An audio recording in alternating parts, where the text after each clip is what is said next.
Hello everyone and welcome to another edition of East Tennessee Sports Radio. I am your host, Matt Winter. Today we're going to start the show off with some postseason baseball as the Detroit Tigers are finally coming home against the San Francisco Giants. To say that this Tigers team is glad to be home is a huge understatement. As we all know, coming into this Game 3, the San Francisco Giants are up 2-0. It is obvious that the problem so far has been this Tigers offense. Or the lack thereof, I should say. You have Miguel Cabrera, the Triple Crown winner, batting third, and behind him is Fielder, who was one of the biggest offseason pickups last year for the Tigers. Neither of these men are producing. That is the key so far in this series. Cabrera, he is batting .268, and Fielder is in the cellar at a very, very meager .205. These two men carried the Tigers all season long, and they have picked the worst time to go cold. Jim Leyland, the Tigers manager, spoke on Friday to MLB.com about his team being down 2-0. I like to simplify things. I think I can simplify this one pretty easy. The way I look at it, we're 2 games back with 5 to play, but we're playing the team we need to catch. And I think that's the best way to approach it. It's clear that the Tigers do know about being down, as they played well below their expectations the majority of the season, and they were behind the White Sox almost to the end. The White Sox played pretty terrible there at the end, which allowed the Tigers to squeak in and win the division. But being down 2-0 to these Giants, it is a totally different animal, especially in such a short series. And coming into tonight's game, you're going to see Ryan Vogelsong take the mound for the Giants. Vogelsong has been everything and more for this Giants team, especially with the sporadic pitching of Tim Lincecum. In my opinion, Vogelsong has secured his spot in this rotation regardless of the series outcome, just based off his postseason performances alone. He's gone 2-0 in the league championship series against the Cardinals, and what was probably the two biggest reasons that this Giants team is even in the World Series. And then you're looking at the other side of the ball, you're going to see Anibal Sanchez. He won 5 games once he came over from the Marlins, and Sanchez has pitched extremely well for this Tigers team. But no one knows what you're going to see out of either of these men, as neither of them have pitched in a single World Series game. So that's in the air as we come into this Game 3.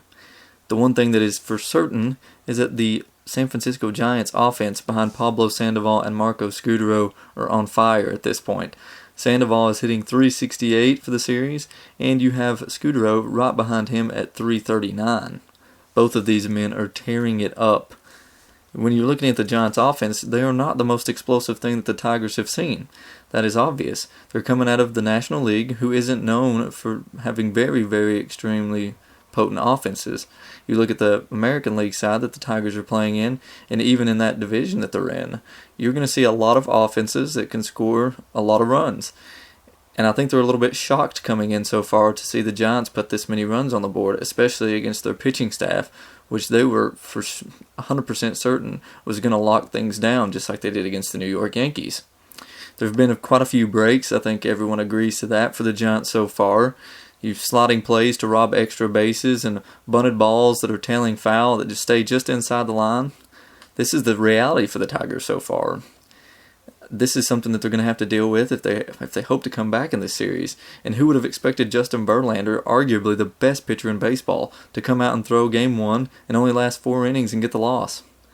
If you said that Justin Verlander, after the series with the Yankees, where he goes 3-0 and he gets 27 strikeouts and a .75 or .78 ERA, I believe, in that series, comes out and only lasts 4 innings against the Giants, that's hard to believe.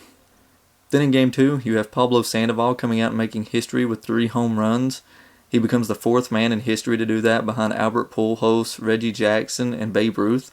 This coming from the man who hit 11 home runs in the season, if I'm correct there, and he comes out and cranks 3 home runs in 1 game. It's obvious that this has not been the Tigers series to this point. In another interview, courtesy of MLB.com, Tigers closer Phil Koch spoke about the team and also their expectations and chances for the rest of the series. Quitting us, and I mean, yeah, they're up 2, but it takes 7, so it takes 4 total to do it. But it's a 7-game series, so I don't see any rollover in us at all. To turn things around here, it's simple for the Tigers. You have to win out at home. These 3 games starting tonight, you have to take all 3. And you obviously had trouble in San Francisco from splitting there. So you hope that you win at home, and then you come back to San Francisco and take one. And the odds of that happening are slim and none, but you never know. Baseball is a very weird sport. For the Giants, things couldn't be any easier. You simply keep the pedal to the metal and you can win the series on the road.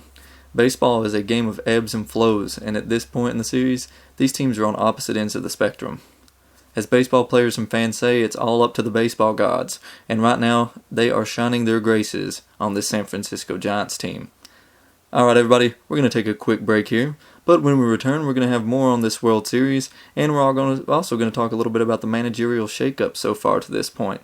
So stay with us here on East Tennessee Sports Radio.